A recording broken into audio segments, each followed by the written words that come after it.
Ladies and gentlemen, welcome back to another episode of Porch Asses. I am Morgan. I'm Jeremy. And we are a few days late because I am busy with work and I have better things to do. No, I'm just kidding. We are going to talk about Wrestlemania. The biggest show of the year's over. The pageantry, the majestic... Majesty? Majestic Majesty. Yeah, there you go. Yeah, sure, why not? Overall, I thought it was entertaining. Yeah. Considering I watched night one the next morning because I was at Rocky Gap gambling my whole entire paycheck away. So I really didn't get to watch night one. I didn't get to watch Stand and Deliver 2, which I don't think we're going to talk about. I'll just give you a quick rundown. 2 good matches. No, that's about it. Okay, good. That's about feels like everything for NXT lately. Yeah. But, I mean, we're going to go match by match. We're going to talk about what we thought. You know what I mean? Everything. I think our shortest match we're going to talk about is a certain women's match. Yeah, we're going to just... Yeah. But night one opens up. You mean Usos defeat Shinsuke and Rick Boogs by pinfall. Do you want to talk about the elephant in the room? What, Rick Boogs tearing his quad? Yeah. Yeah, he ripped that thing to shreds. And we go back to our last episode talking about Triple H and tearing quads. And I thought it was a work at first. I did too when I saw it on TikTok the next morning. Like, I was like, oh, that looks like legit. No, it was legit. Yeah, it was... It was a good tag match for what it was. Yeah, it's always good. Like, you've noticed... In the past few years, it's always good to start off with a hot tag team match when you first open a show because it gets the crowd going. Yeah. And that's a good way to usually start. And with the Usos, probably the best tag team in that company. Top 5 tag team in the world. Okay, you're pushing it there for me, but... it only went 6 minutes and 55 seconds according to the internet here. I'm guessing probably Boog's injury probably... dealt into that. Yeah, they went home a little early, I think. It was near the end of the match anyway, but I think there was supposed to be, from what I'm understanding on the internet, I think Shinsuke and Rick Boogs were actually supposed to win that, which would have been completely weird. Yeah, considering what happens later the next night. Yeah. But Usos retain the tag champs. Next match, Drew McIntyre defeats I'm calling him Baron Corbin, because fuck that. Yeah. Happy Corbin, with Madcap Moss by pinfall. Also, I want to talk about this real quick. Why did they have Madcap win the fucking Andre the Giant on SmackDown? It's a joke. That is literally a joke. Yep. It has been since they started, actually. Yeah, it's... Actually, no, the first year when Braun won it. Because you've Andre and Braun. Two big dudes. But no, Cesaro is the best winner of that battle row. It is become a jobber. Yeah, it's a job. It's something for the jobbers to do. That didn't get in their spot in the Rumble, so they have to do it the WrestleMania weekend. I really didn't care about this match. I kind of fast forwarded through it on Peacock. McIntyre wins. You didn't expect anything less. No. Next up, actually, that match went 8 minutes and 35 seconds. Yeah, it was a lot longer than I thought it was going to. It felt long. If you switched the times for that match and the tag match before, I could understand. Yeah. Next up, The Miz and Logan Paul defeat Rey Mysterio and Dominik by pinfall. Shout out, I hate Logan Paul, but the Three Amigos and then the Eddie shimmy before the frog splash on Rey, that was great heel. He was I was impressed. His boxing career, don't really give a shit. No, that's his brother. Whatever. Both of them are, whatever. Anywho, he did the training. Not a lot of it, but he trained. Oh, he said before that match, I was watching TikTok, actually, and he said before that match, he's never done the Three Amigos before in his life, and he's never done a frog splash in his life. Oh, I saw that when he said he hit his head on the second one. Yeah, the second of the Three Amigos. And then Miz turns face? No, I think that was a heel turning on a heel to make the heel that's getting turned on turn face. Because he's gonna disappear into the Final SummerSlam, and then they bring Jake Paul back in for a match versus The Miz. Yeah, that's true. That would make sense. Then on Raw on Monday night, freaking Dominik gets fucking destroyed by Rinku Singh. Yeah. I'm not calling him Veer. Happy opening day, Pirate fans. Rinku Singh is now on Raw. We've waited 6 years for this. So if he does the Judas effect, can I call it the $1 Million Arm? Oh, I would. That's a reference to the Disney movie they made called $1 Million Arm, featuring my love affair with John Hamm. I was just gonna say with John Hamm. No, but it's weird. They have Ray and Dominik on Raw Monday night job out to the Miz in like 45 seconds. Yeah, it was weird. And like, I didn't understand. Then have Dominik get his shit beat in by Veer, which, I don't get. I don't know. I don't understand. I don't know. Next up, to me, personally, the next match was my favorite match of night one. That was Bianca Belair becoming Raw Women's Champion over Becky Lynch. Yeah, this was damn good. That was a damn great match. That was fantastic. By far. Shouts out to Bianca, though, for taking that, a drop kick or whatever to the face. That's why Although, I saw pictures of it, like, Sunday, and then I saw her Monday night on Raw. They kind of upped the... they upped it. They kind of upped the makeup on Bianca for Monday night. Oh, definitely. You could tell because her black eye was glittery. Yeah. But no, that match was great from beginning to end. To me, a great wrestling match, you have to have a story. You have to have a climax. You have to have an end.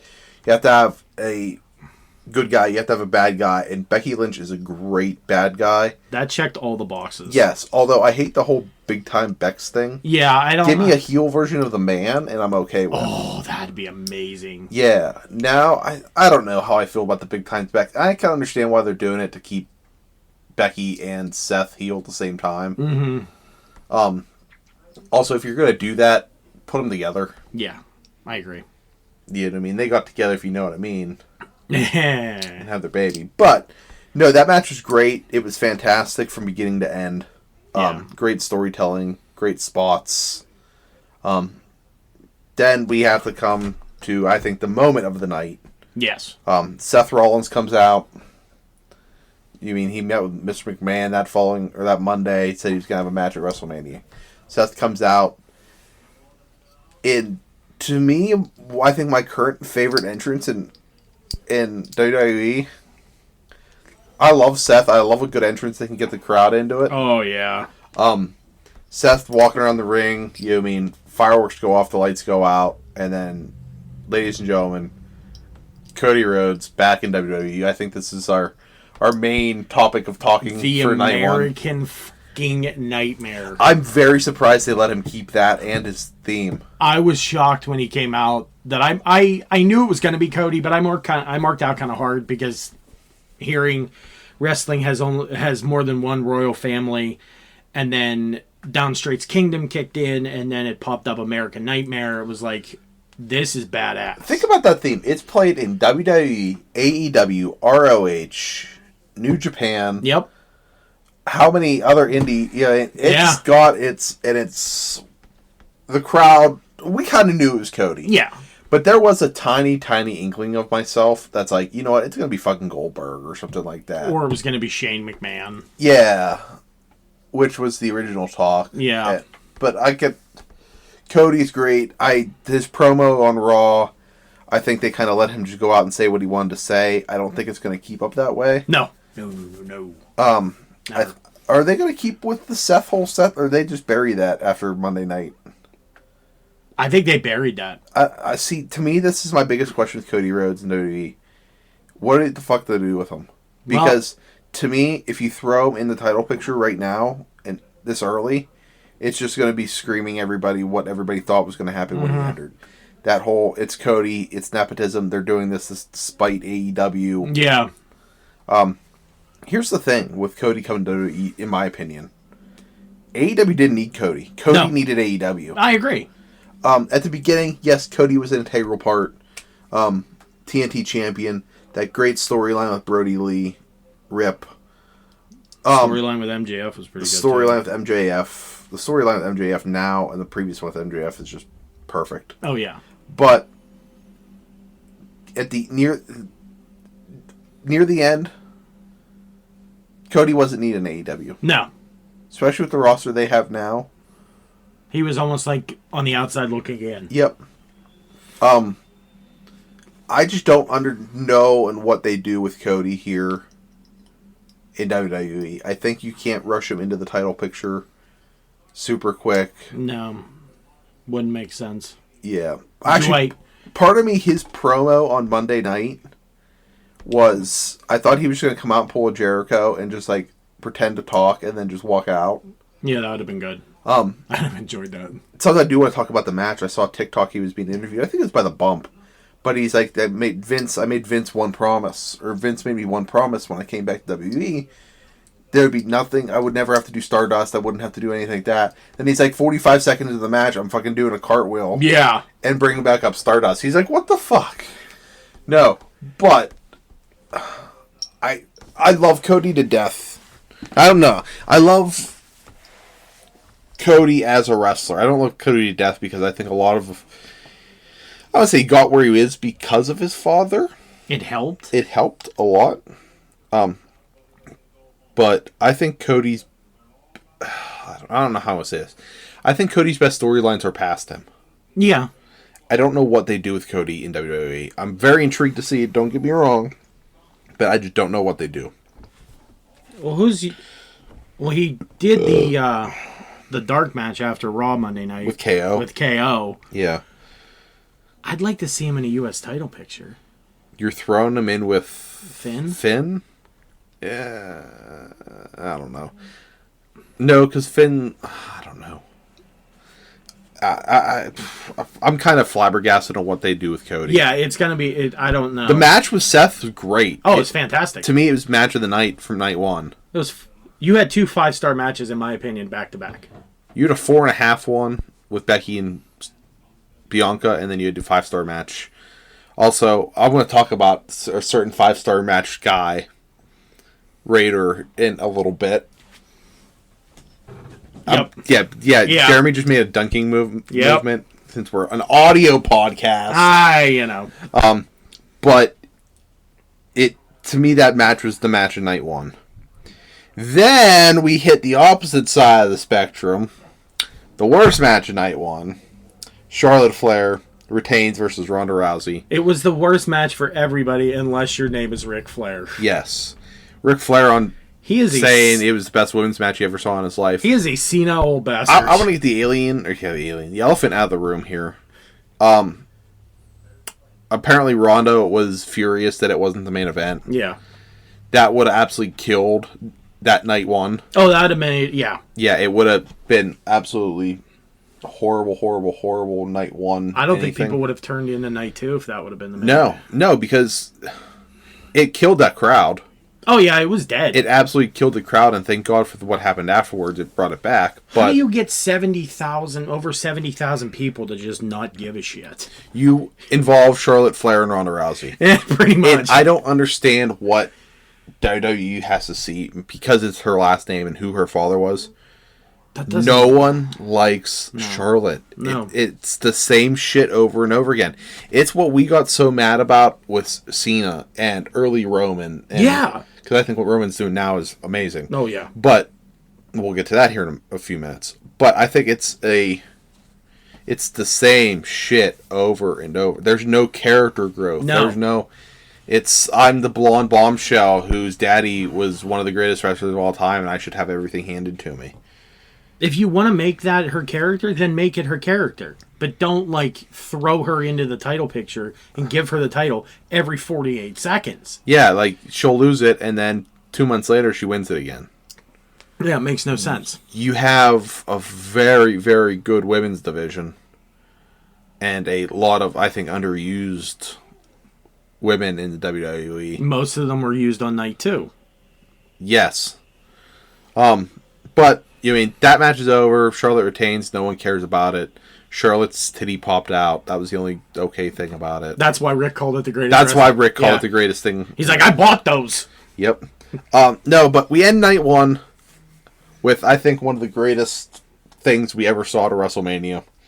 The KO show. Kevin Owens comes out. Stone Cold comes out, hops on the ATV, almost wrecks the ATV. Yes. He was on 2 wheels at one point. He was on 2 wheels at one point, which he's done before. Oh, yeah. KO show starts. They go back and forth. KO says bad things about Texas, and everything's bigger in Texas, and you don't say bad things about Texas. But fuck the state of Texas. Stone Cold Beast does his Stone Cold.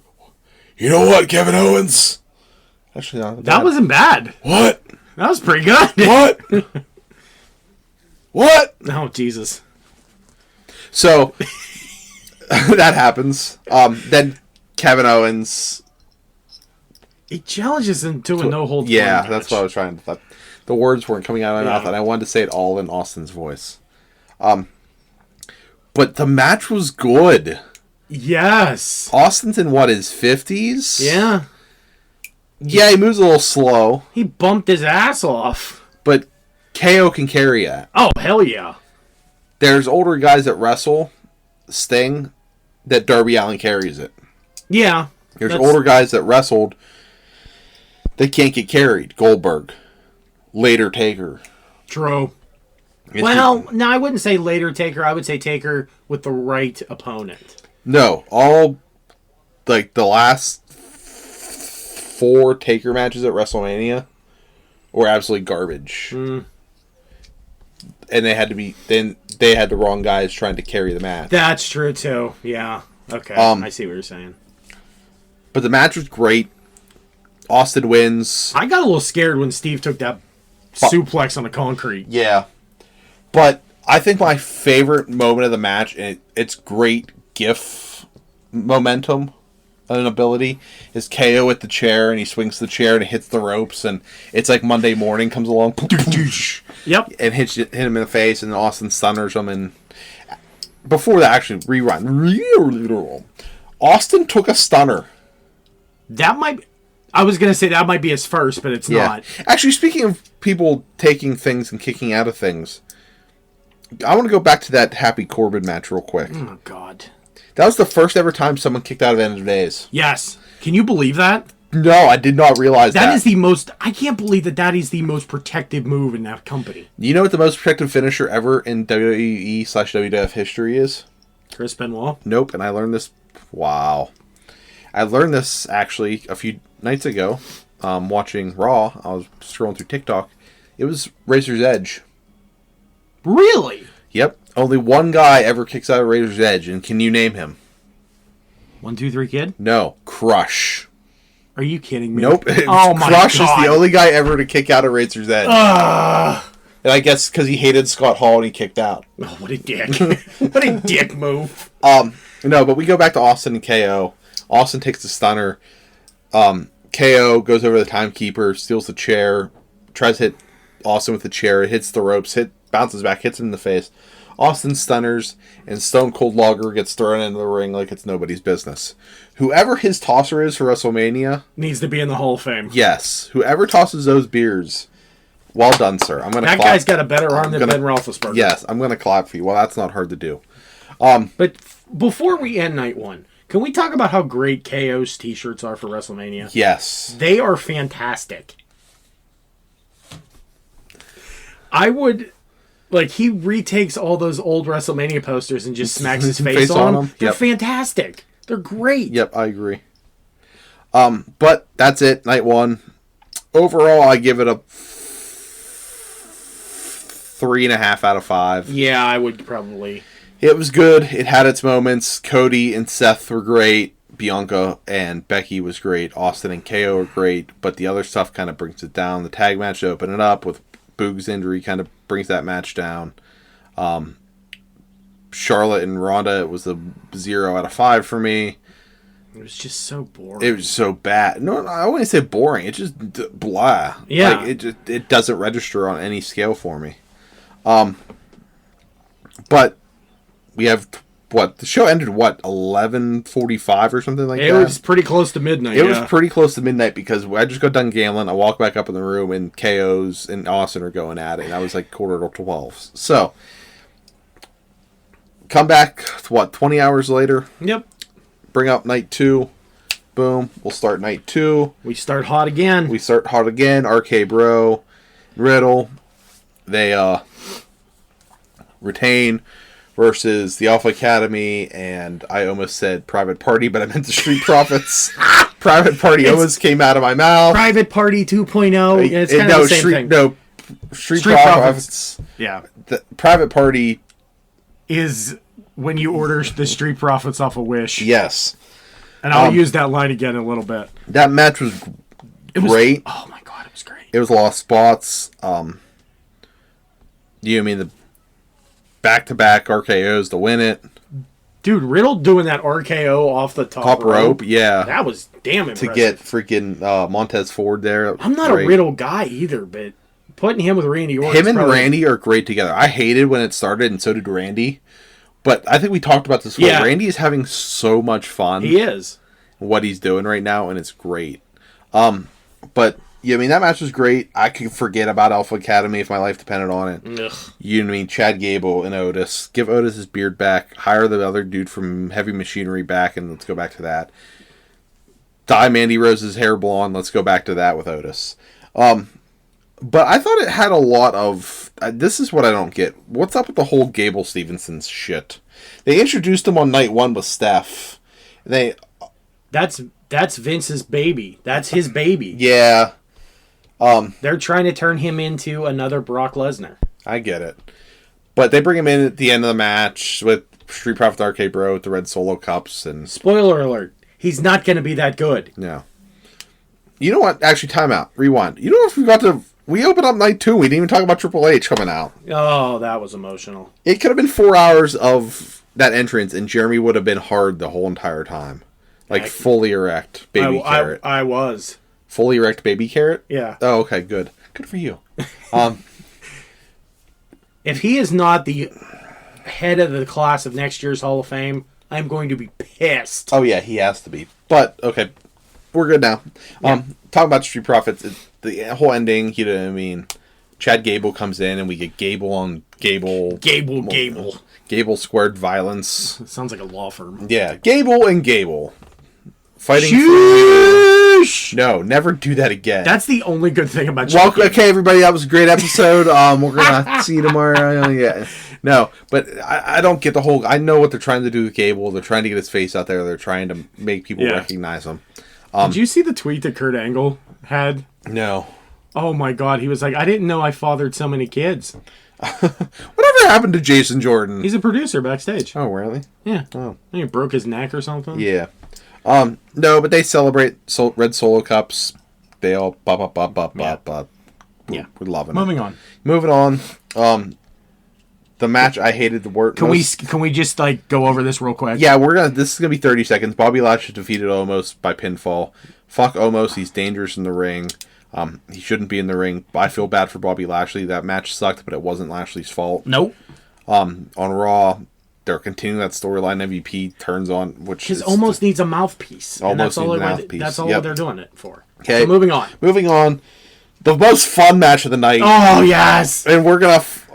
Actually, no, my second most fun match of the night. And I'm just going to say this. Yes, I'm just going to say this real quick. Dave Meltzer, I'm going to dunk on your fucking ass right now. Yes, let's do it. Knoxville and Sami Zayn was the most fun I had watching a wrestling match in a very long time. Amen. This match was supposed to be fun. This match, I think it got produced by Hurricane Helms, actually. I think I read that, too. I think that was what it was. But it was supposed to be fun. It was supposed to be funny. It was supposed to have spots. It was supposed to have Chris Pontius's dick almost falling out of that denim G-string. It's supposed to have a giant mousetrap. It's supposed to have Mae Young and Mark Henry's hand making its WrestleMania debut. But it was so much fun, and I laughed. And that's sports entertainment. This is the most important word here, Dave Meltzer. Entertainment. Yes. When wrestling is good, it's fucking great. And it was a lot of fun. It was. And I loved it. And it should be fun like that. My wife was on the Dave Meltzer bandwagon, did not enjoy it, but... Well, Jenny's wrong. So yeah. I'm just going to tell you that right now. Well, I think the entire wrestling Twitter universe dunked on Dave Meltzer. Yep. I especially did, because I told him if it would have been in Japan... it would have gotten 22 stars for the exact same match. The Tokyo Dome. If it would have been the Tokyo Dome, he would have given it... It was so bad Dave Meltzer had to... But, I mean, it really wasn't a match. It was a spot fest. Oh, yeah. Knoxville's not a wrestler. I think he did great. This is Sami Zayn's moment, I think, to have fun. Oh, yeah. The dude is fun.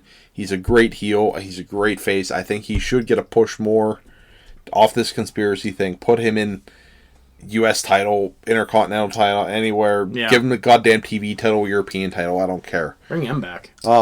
But yeah, I mean the giant mousetrap, Wee Man coming from underneath the ring, the table full of mousetraps, Pontius Party Boy, Dark Shark.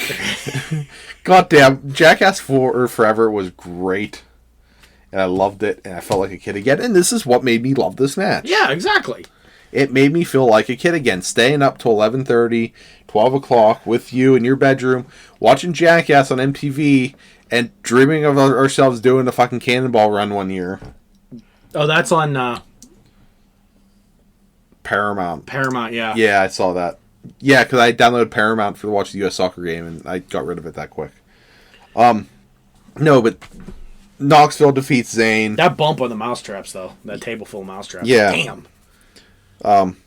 The giant mousetrap didn't go off as much. I think it's... They didn't work on that one that Yeah, much. But well. It worked. It happens. But that was supposed to be the fun part. That was supposed to be what it was. The crowd was hot for that the whole time. Moving on, I think we go to the women's match the only women's match of the night, I should say. Sasha Banks and Naomi defeat Carmella and Queen Zelina, Liv Morgan, Rhea Ripley, and Natasha and Sasha Baszler. Natasha and Sasha Baszler could not have been in this match, and it would have been the same exact match. Yeah. I think we saw on Raw, I think we had the end of Liv Morgan and Rhea Ripley, or the roots of it ending. Yeah, and I'll explain more when we go to the next one. I was going to say the same thing, because we all know where we're going with this. But to be honest with you, I enjoyed that match. The match was good. Because you got everybody but Natalya and Shayna Baszler, who are fairly good workers. Yeah, my only issue with that is I wish it was like a tornado 4-way tag. Oh, yeah, that'd have been Not better. like you could tag in other teams. 4-way elimination would have been... that would have been good. Did I want Rhea and Liv to win? Yeah. Did I want Sasha and Naomi to win? Yes. Am I okay with Sasha and Naomi winning? Yes. Am I okay with Sasha and Naomi winning? Hell yes. Do I still believe that Natalya has the worst sharpshooter in her whole entire family? Yes. At least she didn't come down from the roof. Oh, hello. Oh, wow, it's not a wrestling podcast without Morgan dropping what a way to make an entrance. An Owen Hart reference. Yeah. No, the match was good. I mean, it was fun. Yeah. I think if they're going to give Sasha and Naomi the women's tag belts, they have to do what they did with Sasha and Bayley. Yeah. They have to make them competitive. Yep. I love the Iconics to death, but they became joke titles with the Iconics. Shout out to Corey Graves, though, for marking out hardcore the entire match about Carmella. I thought that was great. I thought that was great commentary. I think the whole thing's funny to me. It is. Well, they win. New women's tag champs. Very serviceable match. Very happy with it. Yeah, but again, they have to make the tag belts. Excuse me. They have to make them relevant and competitive. Thank you. Also, I think it should be a prerequisite. If you are a tag team and you are tag team champs, you should come out to the same time to the same music. Every single one of those tag teams, they came out to different. There's no actual designated. Didn't Rhea and Liv? No, they come out to Liv music, and then because Liv came out in the Catwoman, God bless America, and then she came out in the Donnie Darko Black Rabbit mask. Who called it Batman? Did Saxton call it Batman? Yeah. Jesus. But the match was great. Match was serviceable. Moving on. The match of the night. Edge defeats AJ Styles. AJ Styles gets also defeated by the WrestleMania set. Walking out. Because I was like, we walked down to the ramp, and I'm like, what the hell is he bleeding for? Yeah, I thought it was pyro. That's originally what I thought it was. But apparently not. I guess he smacked his face off the set walking out. No, this match was fantastic. This is what a wrestling match should be. Because you have probably two of the most veteran guys in wrestling right now just beating the shit out of each other. Heel Edge is great. Spear, phenomenal forearm, Styles clash. it's just great wrestling. It was. And the whole storyline from beginning to end was just great storytelling. Mm-hmm. And that's the way it should be. But Edge picks up the win thanks to, I don't want to say interference, but bad timing by AJ. Yeah. Thanks to Damian Priest, which I think we're getting a kind of new brood. Or as Brody King called it, when you order the House of Black off of Wish. Oh, that's where you're going with it. That's fantastic. And they're teasing that, and if you guys go back and watch Raw, when you see after Rhea and Liv lose, and Rhea's in the back, you can look behind Rhea and see that purple light. Interesting. I didn't even... Behind her is that purple light, and it's the same lighting color that Edge came out to. Yeah, so I think they add a female, and I also think they add another dude to it. Did you hear the rumor? Ciampa. Yeah, that'd be great. All in. Because they gave Ciampa his send off at Stand and Deliver. I think it's perfect timing just to add Ciampa to the main roster. Mm-hmm. Create what a great stable it would be with Damian Priest, Edge, Ciampa, and Rhea. To me, that's you haven't had a wrestling stable like that since DX. That has that much talent. WWE, I should say. That has, yeah, I can agree to that. But no, that match was 5 stars for me. It was great. To me, it was match of the night for wrestling entertainment wise. If you're looking for that fun match, you know what I mean? It wasn't for you, but for the wrestling fan in me, that match fucking ruled. Yeah, that was pretty awesome. So, moving on. Oh, boy. No, Sheamus and Ridge Holland with Butch defeat Kofi and Xavier Woods. That was a squash, which I don't fucking get. Shout out to Kofi and Xavier coming out in Big E gear. Yeah. That was great. Yeah. I can't believe they named Pete Dunne Butch, which pisses me off. Ridge Holland is dangerous in the ring. He broke a guy's neck. Fuck him. That was supposed to be a 6-man, but yep. Thanks, Ridge Holland. I screwed that one up. Yep. But we moving on. So much fun. And, speaking of fun, Pat McAfee defeats Austin Theory. Great match. Pat McAfee's fucking amazing. I hated McAfee when he first started, when he retired from the NFL and started his podcast. I couldn't stand the guy. I fucking love him now. I've accepted his yinzerness. Mm-hmm. The pride of Plum High School. Yep. But the match was great. They're great, both workers. I think Austin Theory, down the line, a few years, is going to be one of the top guys. He should be. McAfee's great on the mic, I think, too. Mm-hmm. He's great when... Oh, poor Rick Boogs. No. Not going to see that for a while. But he was great in the ring. He missed the swanton, but took that like a champ. The box jump onto the top rope was great. I remember when he fought Adam Cole at NXT. I'm like, okay, I can kind of start to get behind this. I can see it a little bit. But that... Shout out to Wrestling in Jeans, too. Yeah. Well, you see what he said when he came out to Seven Nation Army? He's like, I didn't know what to do with my hands, so I made like the Jimmy Snuka peace sign, and I'm like, oh shit. Him coming out to Seven Nation Army was amazing. Speaking of that, he made hand signs like Jimmy Snuka. And Jimmy Snuka killed a lady in 1983. He killed Nancy Argentino. Damn it, it's not a wrestling podcast if we don't get into this. Yep. No, but McAfee was great in the ring. Austin Theory's great in the ring. Then you have kind of the shit show that is McAfee and McMahon, which was the original talk of what McAfee was going to do. That would have been terrible. At WrestleMania in the first place, which I think what they did was great. Oh, yeah. And then all hell breaks loose. Oh, God. Then you have Stone Cold, Glass Shatter, Stone Cold come... Did you see, if you watch it back, Austin Theory and McMahon are standing in the ring, and McMahon jumps when Austin Theory's music hits? Because he thought it was supposed to be Stone Cold's. Like, he jumps like it's a scare jump kind of thing. He thought it was going to be Austin's music, and there was a cue for that. Oh, my God, that's so funny. No, but Austin comes out. He stuns Austin Theory, which, great sell. 10 out of 10. Oh, that was the best. No, it wasn't the best. No, it wasn't 10 out of 10, great sell. Those Rock era sells of the stunner because The Rock was great at it. Scott Hall at WrestleMania 18. Yes, was fantastic. That was probably my favorite, was Scott Hall. He stuns Vince, which that was a 0 out of 10. So, Woo, that was but you're also stunning a 76-year-old man, so I can't really put it on Vince. He's been taking that stunner for 25 years. But he's also 76 years old, for God's sakes. Mae Young took a better stunner. Mae Young took what, Dick? What? Mae Young took sexual chocolate. Sexual chocolate. Shot her hand, making her WrestleMania debut. Shut up. But no, Pat McAfee comes in the ring. They celebrate. Beers all around. Shout out to the thrower of beers because it's great.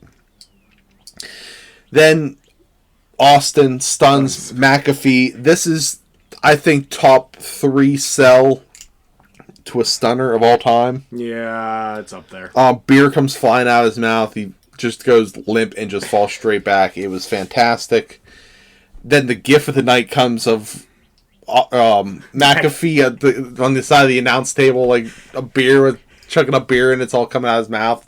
Did you see him on the way home from WrestleMania? So his podcast the following morning, the guys asked him how many beers he had. Yeah, I heard that. They're like 10. What? 5 or 15. What? 20. What? 30. What? Okay, yeah, it was 30. He was the plane ride home. I thought he was high as shit. I thought he got like some of the wacky tobacco. Well, he probably could have. Which, shout out to you. That's okay. Hey, that's good fine. for you. Yep. No, that was all. That was perfect. That's what WrestleMania should be. Those moments. Yeah. You have to create your WrestleMania moment. McAfee got his WrestleMania moment. It's great. There were 3 guys that weekend that got their WrestleMania moment. KO, Zayn, Pat McAfee. Amen. Hit it on the head. Yep. Then we had the disappointing 12.5-minute main event. That went 12.5 minutes. Actually went 12 minutes and 15 seconds. Dear God, that felt like it was 2 days. The biggest WrestleMania disappointment of all time. Match of all time, I'm sorry. Roman Reigns, the Universal Champion, defeats Brock Lesnar, the WWE Champion, to unify the titles. Apparently got cut short because of Roman's elbow or shoulder getting popped out, which I don't know how true that is.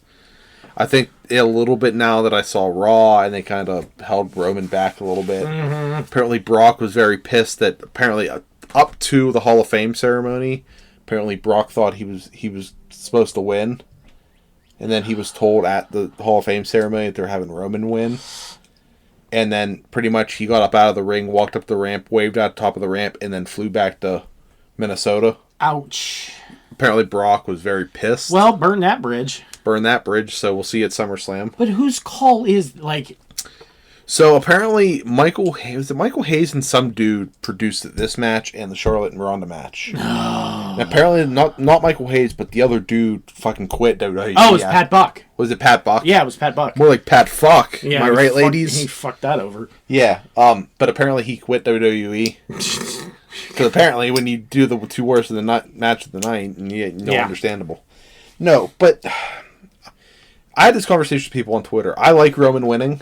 I do too. But I think they should have Roman hold that title for a very, very, very, very, very, very, very long time. And I can tell you who beats him. Who?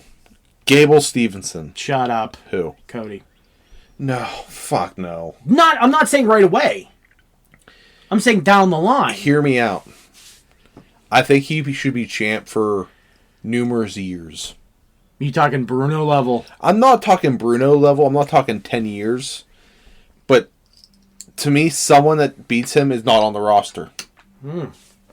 Probably someone not. I think you have him. I don't think you should hold him back. I think he should wrestle, and I think you should win. I think you should have good storylines. Yeah. But I think you build it up to have a Daniel Bryan WrestleMania 30 kind of guy. Okay. And beat him. But that storyline with him and Brock was great. It was very good. It was great. It was very good. Cowboy Brock on the mic by himself was fantastic. I loved it. But my thing is, once they got in the ring, it was just the same shit. It's same shit, and it goes back to Ronda and Charlotte. It's the same shit. It's spot heavy. It's no storytelling. I know apparently Roman's shoulder was the issue of why that match went short. But overall, I thought night 2 was better than night 1. Yeah. I enjoyed more on night 2 than more on night 1. Of course, I think I didn't watch night 1 live. Night One Live it had that majestic feel to it. Like everybody was like almost on top of the ring per se. Yeah. So I enjoyed both nights. I can't really tell you if I enjoyed night 1 or night 2 a little bit more. I think night 2 was more entertaining. Night 1 was more wrestling. Okay, I can understand that. Because you had Becky and Bianca, Seth and Cody. You know, you had those two matches that were wrestling. And then you had... the more fun Knoxville, Zayn, McAfee, McAfee, Austin Theory, McMahon, Austin whole thing. No, again, WrestleMania was great. I was very disappointed in the Raw after Mania. Yeah, me too. I thought it was low-key trash. There's no... To me, night after WrestleMania, you start clean slate. Yep. Blank. You always had that big premiere. And it's the reset button. Yeah, did you have the big... No, because NXT's trash, so you really don't have anybody coming up from NXT. Can we talk about that real quick? Yeah. What in the actual fuck? Why do you have Braun... Braun. Braun Breaker. I almost call him Braun Steiner, which he is. Well, let's just say... the dog-faced puppy. Why did you have him lose Saturday afternoon and then win the title on Raw? Exactly. Same situation. Why do you have Dakota and Raquel win the tag team title Saturday afternoon and then lose them Tuesday night? Let's not talk about... Actually, that is a dream match. Dakota Kai and... Mandy Rose. No, Gigi Dolan. Oh, yeah, that would be... But, like, none of that... It doesn't make sense. And that is Hunter not having... control of NXT anymore. Yeah. That is very Vince and Nick Khan. Yeah. Also, I would like to see Dakota beat Mandy on next Tuesday. Do I think it happens? No. Am I going to be angry when it happens? Yes. Am I going to watch NXT? No. Do I ever watch NXT? Not since it became 2.0. No. See, then the whole shit with fucking now kidnap freaking Rick Steiner. Oh, I didn't see that. You didn't see the end of NXT? No. So, Braun beats Walter. Which pisses me off. Yeah. See, I actually thought they were going to have Walter beat Braun for the title. That's the way it should be. What's his face with the bald dude that they did? I don't even know his name. From Imperium? No, not Imperium. Oh, the kid that's supposed to be the next Brock Lesnar. That dude and the dude that's supposed to be like politically correct and all. Yeah. They kidnap Rick Steiner. Oh, Jesus Christ. Yeah. That's the storyline. If this doesn't have Vince McMahon written all over it, I don't know. It's absolute trash. But no, overall, it was a fun weekend of wrestling. Yeah. I know this episode we just wanted to follow on AEW or WWE. The RRH show was great. Yeah. Briscoes and FTR was a 5-star match. That match last night on Dynamite with Bucks and FTR was a dream match for me. Probably two of the best tag teams ever. Did it feel rushed to you, or was it just me? I think that was a time issue. I think it was with AEW more than them going at it. It just felt rushed. Hall of Fame ceremony. Congrats to the class of 2022. Taker, Vader, the Steiners, Shad, Queen Sharmell. Fuck that. Okay, Nikki Bella is still sitting in Dallas, waiting to hear from Vader about his amazing stories. Wait, what? You didn't hear that? No. She made a comment before the Hall of Fame that she can't wait to get there to hear the stories from Vader. So there's this episode of Boy Meets World. No, but guys, it was great. WrestleMania was great. It was an overall great wrestling weekend. One of the best Westwood weekends? I just turned into Cody Rhodes.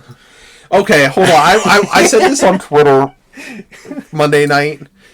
When he was in AEW, I didn't feel like he had the list. He came back to WWE, he had the lisp again. Like, did it come back with him? Like, did Vince, like, is there a thing in your contract that you have to have a lisp? Oh, like, yeah. No Stardust, but lisp, yes. Cody Rhodes, sign. No face paint, but speech impediment. Yep. No, it was a great weekend. I don't know where WWE goes from here. I think it's downhill till SummerSlam, like every year. Mm-hmm. Then about a month before SummerSlam, it gets good again, which is the next time I'll probably watch WWE pay-per-view. Same. Live on Peacock. No, but Thanks, guys. We appreciate it. Fun weekend. Yeah, we enjoyed it. We had a good time. We'll be back soon. Take right. Tiger in the Masters. That's right. Have fun, guys. Later. Bye.